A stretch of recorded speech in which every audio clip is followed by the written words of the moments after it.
బలగం block buster తర్వాత natural star నానితో Yellamma అనే మూవీని అనౌన్స్ చేశాడు వేణు.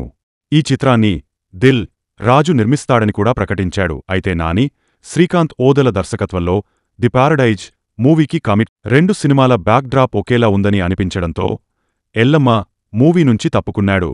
దీంతో తెలంగాణ హీరో నితిన్తో ఎల్లమ్మ చేయాలని అనుకున్నారు. హీరోయిన్గా కీర్తి సురేష్, సాయి పల్లవిల పేరు. అయితే రాబిన్హుడ్ తమ్ముడు డిజాస్టర్ల రిజల్ట్తో నితిన్తో ఒక 100 కోట్ల రూపాయలు పెట్టి సినిమా తీయడం చాలా రిస్క్ అని నిర్మాత దిల్ రాజు భావించాడట. దీంతో నితిన్ వేణు కాంబో కూడా మిస్ అయ్యింది. అలా ఇద్దరు హీరోలను దాటిన ఎల్లమ్మ బెల్లంకొండ సాయి శ్రీనివాస్ దగ్గరికి వెళ్లినట్టు సమాచారం. ఛత్రపతి సినిమాని హిందీలో రీమేక్ చేసి ఘోరంగా దెబ్బతిన్న బెల్లంకొండ సాయి శ్రీనివాస్ భైరవం మూవీతో రీఎంట్రీ ఇచ్చాడు.